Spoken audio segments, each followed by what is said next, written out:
introduction, and welcome everyone on this beautiful spring day. And thanks to the College of Social Behavioral Sciences and School of Public Policy for sponsoring this event. I'm going to have a conversation with Congressman McGovern until about 6:15 or so, and then we're going to open it up to questions from the audience. Now you'll see that there's 3x5 cards on your seats, and if you, we'll have staff going around beforehand. You could turn them in, and I'll ask some of these questions. And I think the congressman will stick around for a little bit after a while to mingle with people. Okay. Okay, great. Let's start. So, welcome to UMass, Congressman. So, for the students in the audience who have an interest in politics or who are thinking about a career, I thought it'd be nice for them to hear some stories about your initial forays into politics, maybe around their age. How were you pulled in? I heard the fact that when you first got to America, you had an unusual entry into being part of politics. Well, first of all, thank you, and Chancellor, thank you for your kind words, and I'm thrilled to be here. And I should, as a way of, for full disclosure, before here I was hanging out in the gift shop because my daughter's going to be a freshman here next year, so I had to pick up a whole lot of stuff.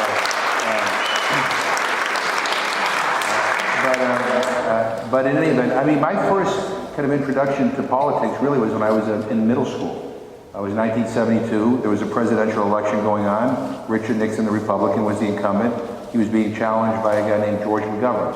I thought McGovern had a good last name, and but as a young middle schooler, I was attracted to his message of ending the war in Vietnam, of talking about equal rights for everybody, about protecting the environment, about ending hunger in the United States and around the world. And so I had some teachers who I knew were volunteering on the McGovern campaign in Worcester, and I asked if I could help out. And so they told me, yeah, you could pass out some leaflets, you know, on Main Street in Worcester, and you could get people to put bumper stickers on their car. And so I did odds and ends type of things. And then on election night, 1972, I was overwhelmed and thrilled that George McGovern won Massachusetts convincingly. I was a little depressed that he lost 49 other states, but in any event, when I went to college at American University, I was looking for a, you know, like most students do, looking for a little supplemental income, and I went to his office and wanted to see whether I could get a paid internship. And when I arrived, I met his chief of staff, who told me, "You're not from South Dakota," that's where he was from, "and no, we don't have any openings." And so I left the office, and when I walked out to the hallway, I bumped into George McGovern.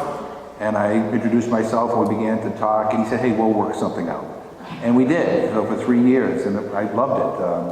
And we became very good friends, and when he ran for president briefly in 1984, I was his campaign manager in Massachusetts. I nominated him at the convention in San Francisco in 1984, and we became close friends. We collaborated on this bill that I introduced and passed called the McGovern-Dole International Food for Education Program, which is a global school feeding program that helps feed kids in school settings in the poorest countries in the world. You know, I did the eulogy at his funeral when he died.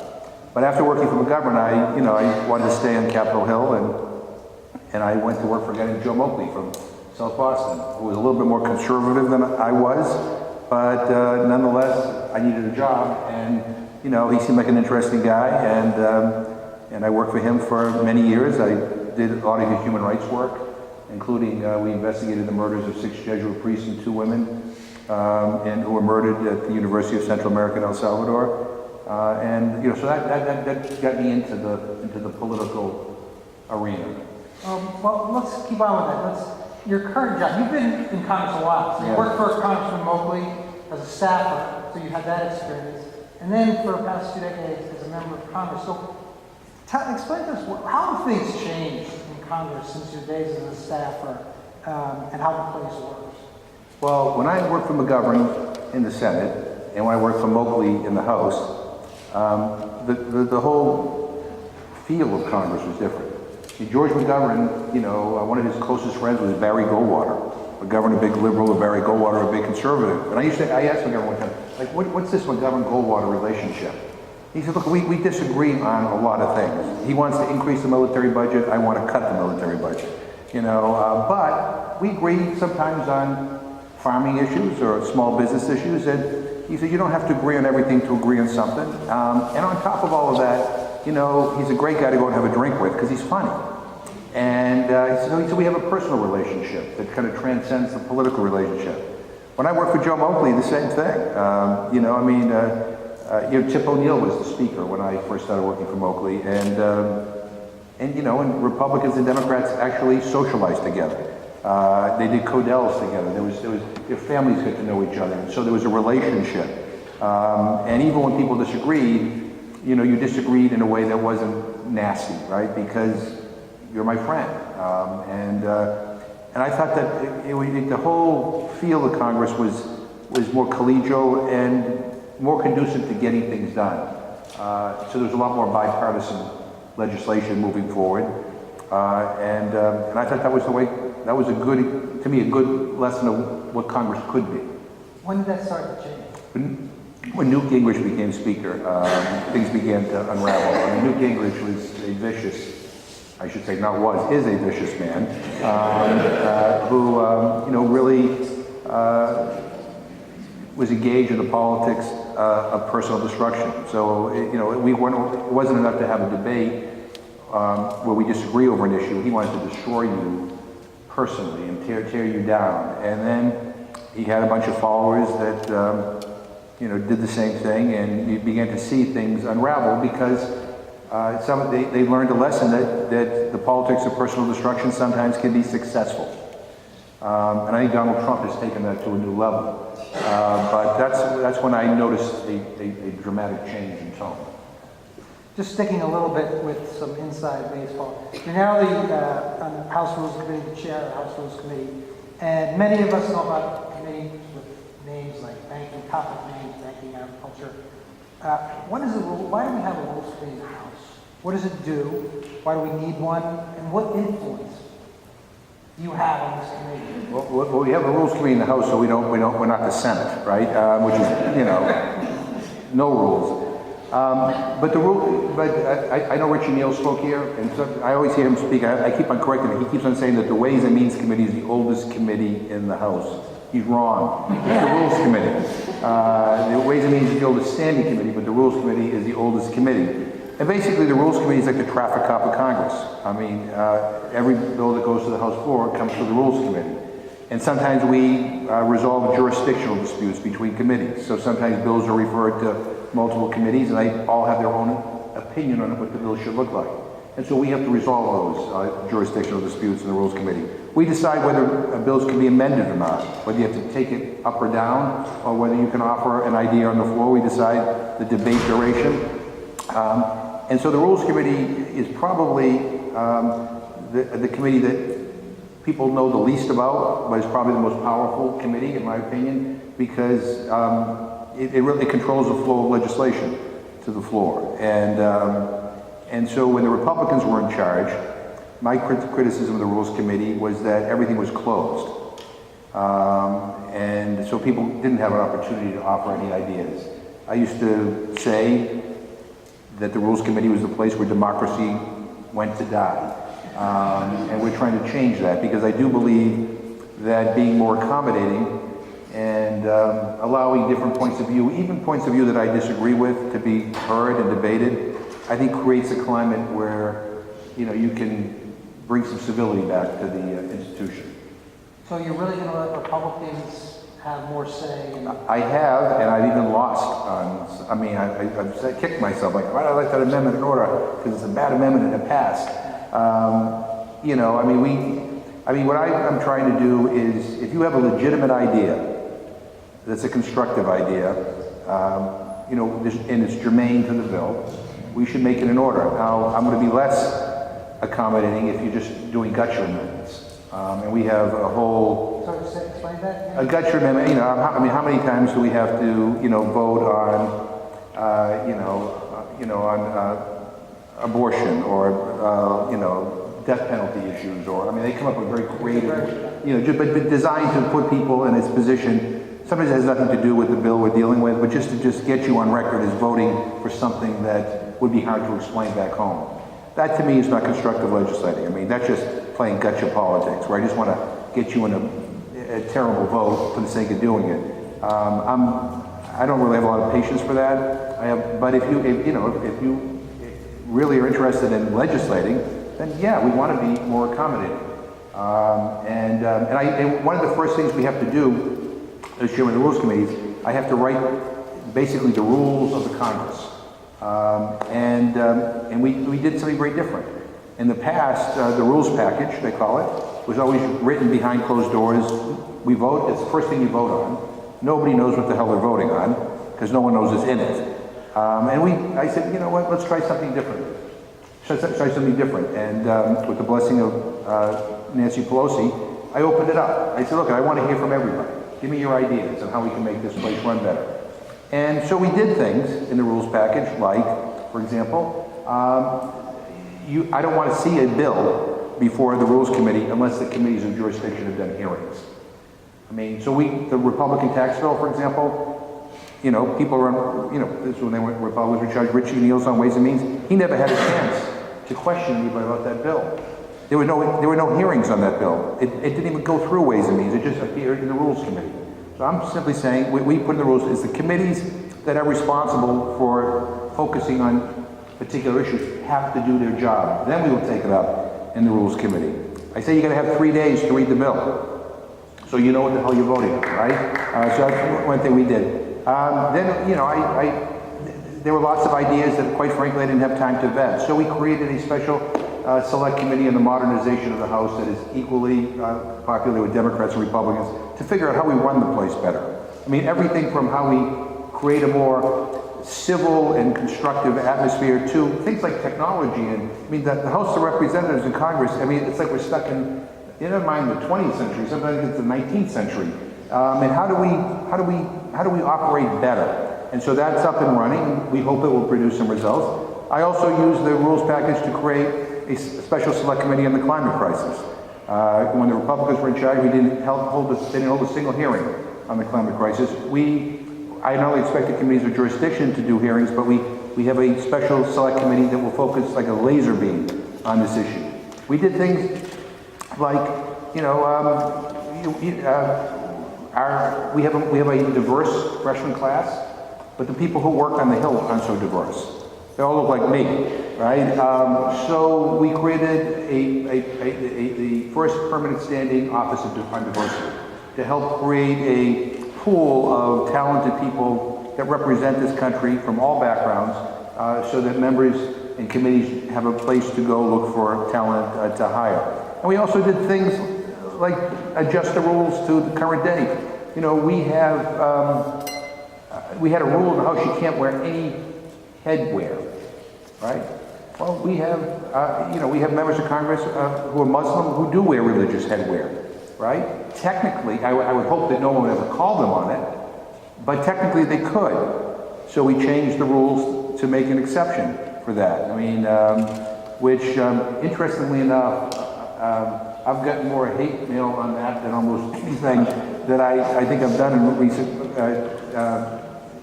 years, because I know we've had conservative clergymen get up and decry that the House has changed the rules that way. I don't get it, but anyway, there's some people out there who have a problem with it, and that's just too bad. So I'm in charge now. We can do whatever the hell we want. No.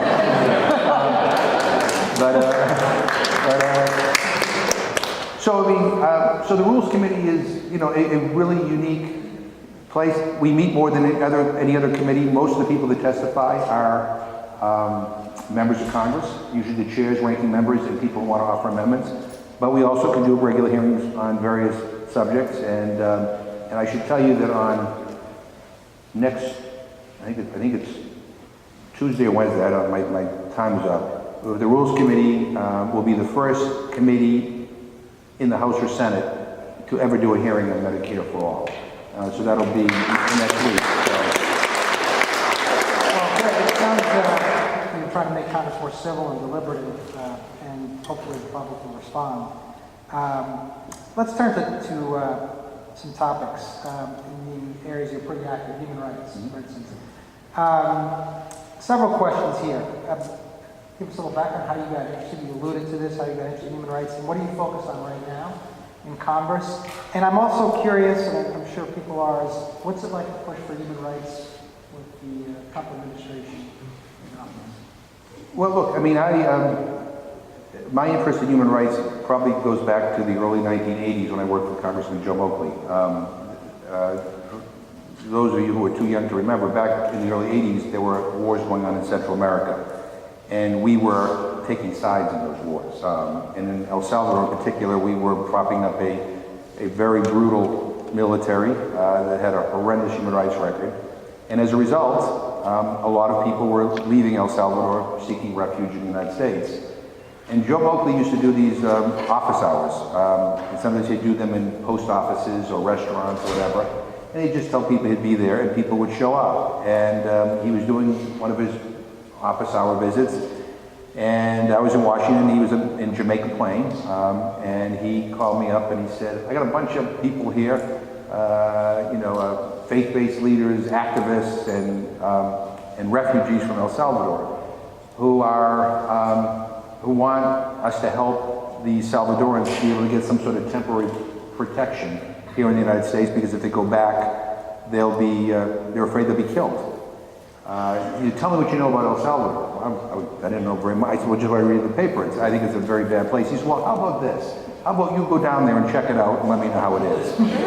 So I went down to El Salvador. This was in the early 1980s.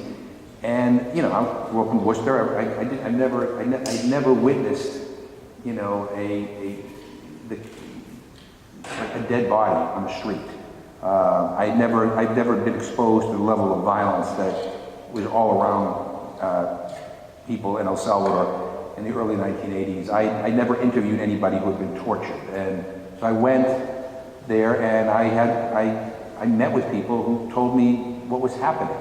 And I met with people who had been tortured, who showed me, how they'd been electrocuted. I met with mothers whose sons and daughters were disappeared.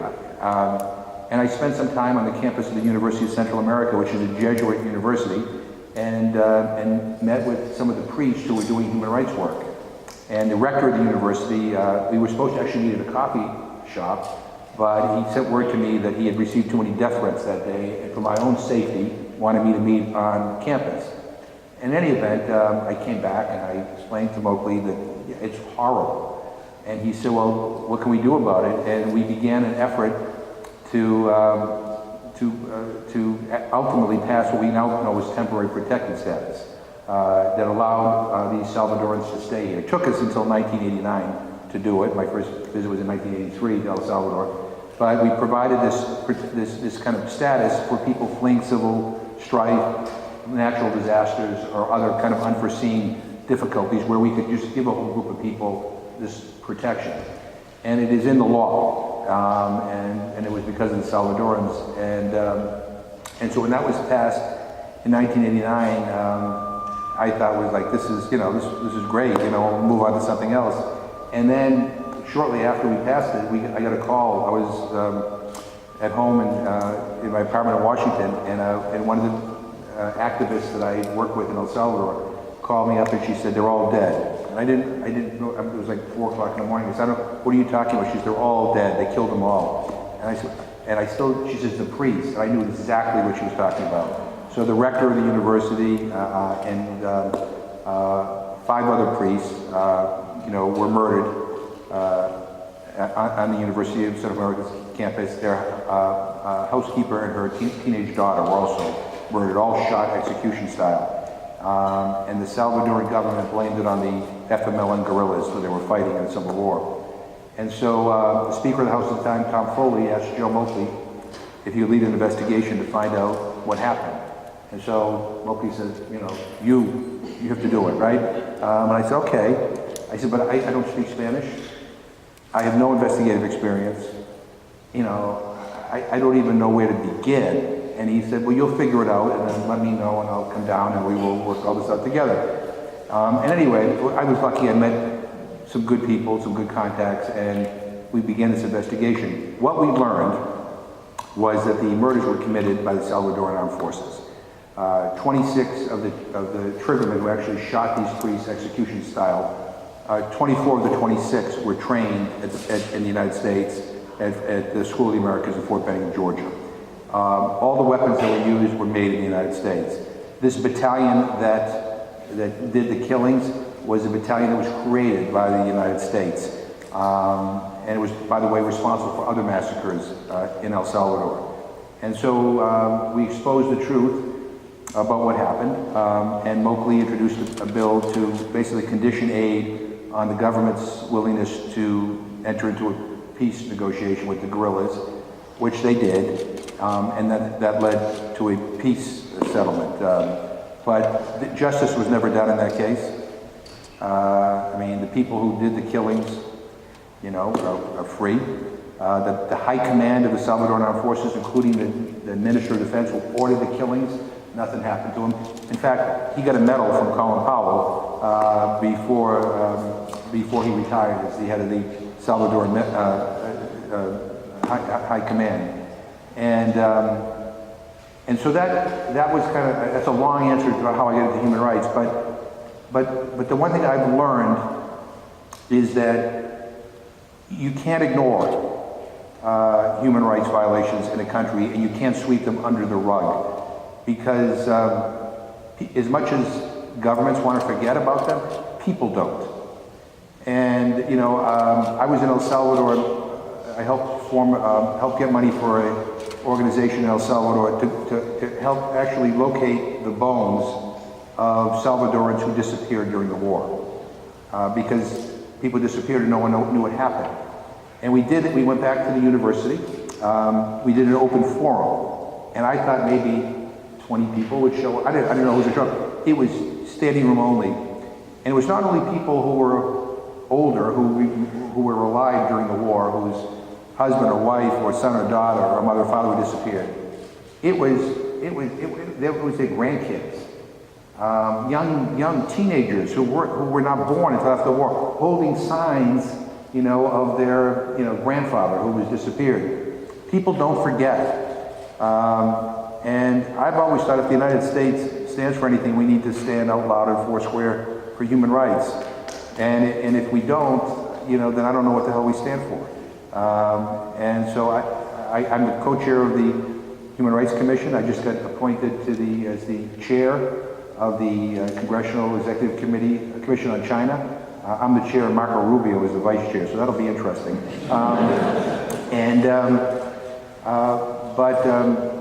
But I think that human rights ought to be a centerpiece of our foreign policy. And I think from my experiences in El Salvador, I kind of believe that, I mean, if, like what if that were me? You know, I mean, and nobody cared. I just, that thought that, you know, that we would be sending all this money down to support a government and a military, and that we didn't care that they were killing innocent people. I found that so offensive, and I still do to this day, and that's why, you know, I can't stand silent in the face of, you know, our support of some of the most brutal regimes in the world, whether it's Saudi Arabia, you know, or our silence on the human rights violations in China, or, you know, what's happening in Turkey. I may go right to Russia, I go right down the list. I mean, I don't care whether you're an ally or an adversary. I mean, if you're violating human rights, we need to raise our voices. And answer your question about dealing with Trump, it's horrible. It's horrible. And I'm going to tell you why, because I don't think he gives a damn. I mean, he's very transactional. I mean, on Saudi Arabia, I mean, the government murdered a Washington Post journalist, dismembered him. We don't even know where his remains are. And we know that the Crown Prince was very much involved in it. They've arrested bloggers. They arrest women who are standing up for their basic rights. Right down, it's a horrific situation. And we continue to sell them weapons.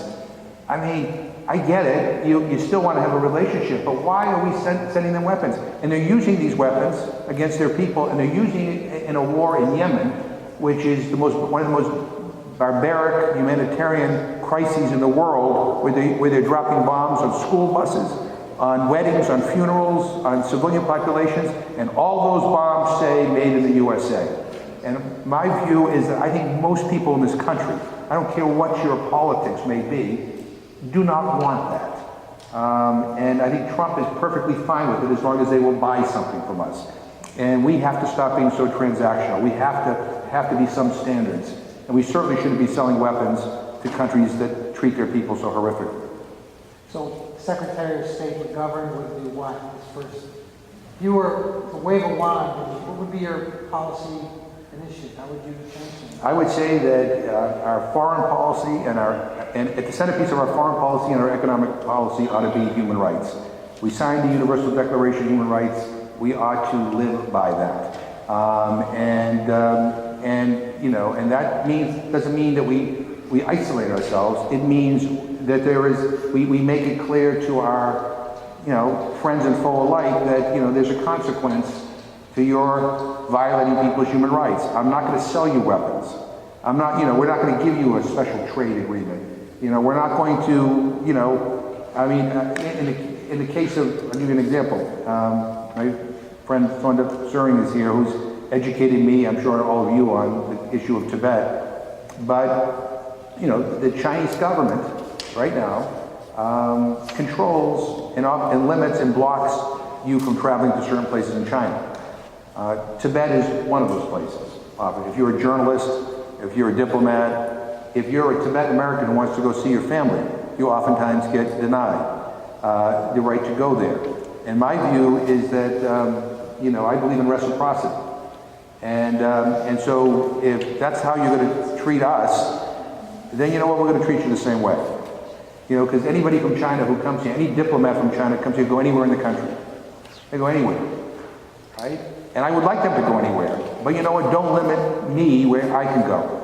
I visited Tibet, a few years ago. We were like the first congressional delegation that was allowed to go there, I think in almost 10 years. And I saw firsthand the oppression going on, including an attempt to erase an entire culture, an entire language, an entire history. And I don't know whether we can stop them. I hope we can. But we can't be silent. We just can't be silent. And our businesses shouldn't be silent. Because when you're silent, you're complicit. Because we now know, we know what's happening. And look, the other thing I'd say is that the United States of America, too, has to understand that when it comes to human rights, we're not perfect either.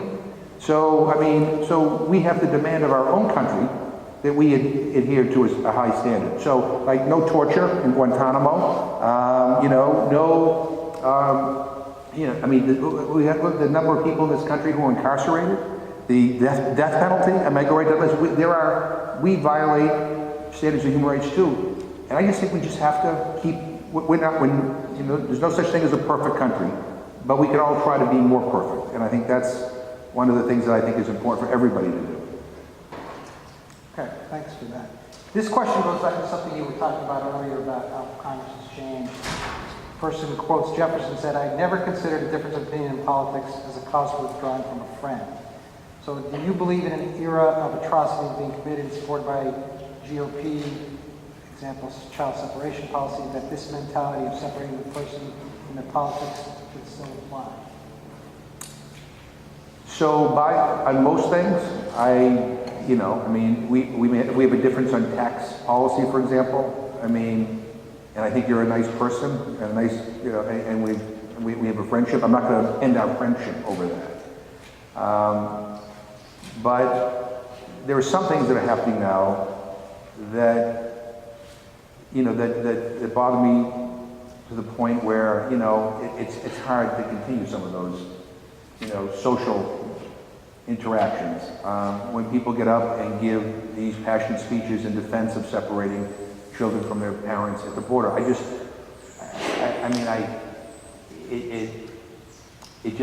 gives me pause, right? Like why would you? You seem like a nice person. Why would you do that? That kind of stuff. You go up to them afterwards and say, "What's going on?" I have. I've talked to people about you really don't believe this, do you? And and sometimes I've had answers to people say, I got to do what I got to do. And sometimes people say that it's what they believe. If you believe that it's okay for the United States to separate children from their parents, and then not even keep track of where those kids are, God,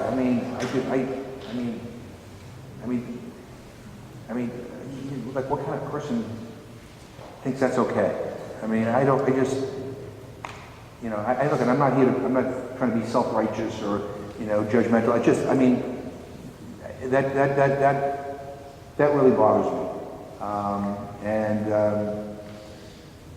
You know, and because basically you're dehumanizing people, right? I mean, I've had some colleagues come before the Rules Committee, and when they talk about immigration, they refer to immigrants as illegals, and so I remember we had this encounter with one of my colleagues, and in December I wasn't quite the chair. I'd be the chair in January, but he knew I was going to be the chair, and I said during the hearing, I said I'm going to put you on notice right now. I mean, when you come, if you ever come before this committee again, when I'm chair, and you speak like that, you're going to be dismissed. You are not welcome here. We're going to talk about people as human beings, and if that's too much for you to do, then you can submit your testimony in writing. I'm not going to sit here and listen to that, because when you allow that to happen, when you allow members of Congress and politicians to dehumanize people to like that, you know, I mean, if you let them get away with it, it's hard to get back to a point where we respect one another. I mean, look, I don't think I haven't gone up to anybody and said, you're no longer my friend, right? But I have found myself saying, you know what, I don't really want to, you know, but we go to functions or something, I don't want to sit at the table with them, because then, you know, and I do, yeah. Some of them are fun. No, I mean, no, I do. I mean, most of the colleagues that I serve with, Democrats and Republicans, are good people. I've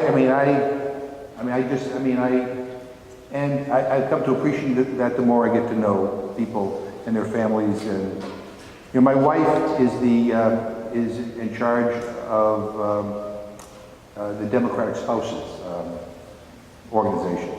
And so she works with the Republican spouses, and actually they meet a lot, they do a lot of things together. And they try to find, you know, common ground, and sometimes they come up with ideas that force us, you know, the members, whether you know it's, you know, to come together and to work on similar projects. But look, I mean, this is, you know, the Trump. I don't know about you, but I'd be lying to you if I told you that the Trump era hasn't caused us angst in terms of some of our friendships. I mean, it's not just in terms of colleagues in Congress, but I mean, you know, friends that we would socialize with who are not in politics. And my wife will, you know, follows everybody on social media, you know, and so she'd be like, look at this, and you know, and like, you know, what ends up happening is we end up going to events and we don't talk about politics. And when they start saying things, we kind of like say, yeah, please don't go there. You know, I don't want to get into a political discussion. And, you know, and it so puts a little bit of a strain on the relationship. We haven't broken up with anybody totally, but it's just difficult based on what's happening. Okay. Here's a question. I can see why it's been asked, given how many announcements. When are you announcing you're running for president? So I'm going to make an announcement right here and now. I'm one of the only members of Congress who will not be running for president. I mean, I am, you know, it takes a special kind of person to want to run for president, given what you have to go through and what your family has to go through. And I don't have the stomach to raise the money you have to raise. Nor do I have. I'm not sure I have the fortitude to deal with the kind of. I'm trying to think of a better word than crap that you have to deal with. But that's pretty good. Right? Yeah. But that's the, you know. So, but there's 22 or 20. I don't know how many are running now, but we get a lot. We get a lot. Yeah. As a kind of last question, regarding the 2020 elections, and let me ask you to put on, make believe you're not really your staffer, you're being strategic. How would you recommend to the Democratic leadership, what should be their narrative going to the 2020 elections? I mean, you could say it as a member of Congress, but what should they do to keep the House and make sure that they serve you well. I mean, I think Democrats are for the people. I mean, that's the message. And we can't let Donald Trump distract us, in 1,000 different, ways, like he's very, very good at. I mean, the thing that Donald Trump is very talented at is getting us not to focus on anything for more than 2 minutes. I mean, we won the midterm elections, I think, in large part because of health care. People saw what the Republicans were trying to do. They were trying to take away people's health care. And they didn't like that. And we have to remind them of that. We have to talk about what we want to do to strengthen health care protections. We can't respond to every tweet. We can't, have a meltdown, after every one of his controversial, horrific, policy announcements. I mean, we have to keep our eyes focused on what matters to the people we represent. I think people, by and large,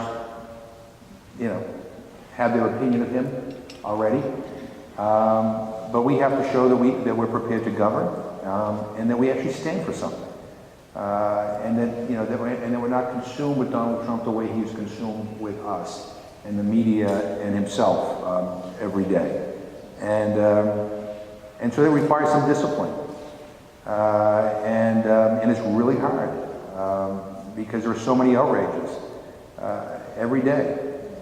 But we need to be disciplined, and we can't get overwhelmed, and we can't get exhausted. And we're all going to be endorsing different people for president. I mean, I'm with Elizabeth Warren. I think she's terrific, and I think she'll be a great president. But I always tell the people, Elizabeth Warren is my first candidate. Unity is my second candidate. So if my candidate doesn't win, I'm with whoever does. And I'm not going to, stew over the fact that my candidate didn't win, because failure is not an option here. I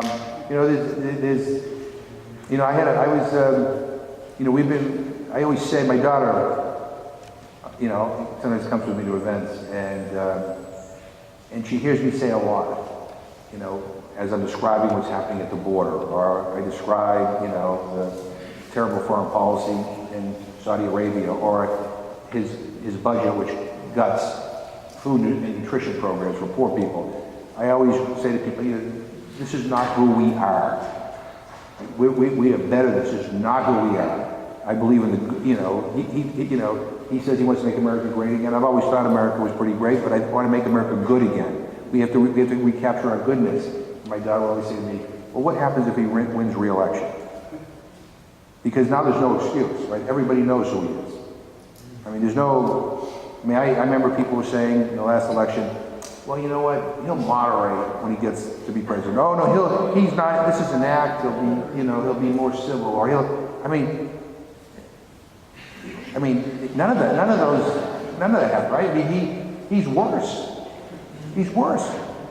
But I do worry about that. And I think the only way he wins re-election is if we are divided.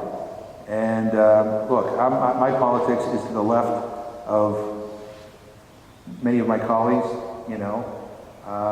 but that doesn't mean I couldn't support Joe Biden and enthusiastically work for him. I would,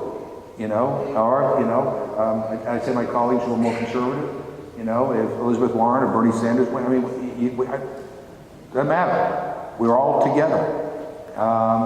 Because if not, we're stuck with this guy for another 4 years. And I worry about whether our institutions can survive this. You've been teaching, for a while, and you teach politics in your classroom. In the past, I don't think you'd ever say, or maybe, that our freedom of press is somehow at stake, or we may roll back this right or that right, or, that somehow we would go backwards. Well, all of a sudden, going backwards and basically trampling on people's rights is no longer an outlandish concept. I wonder if Donald Trump loses, whether he'll,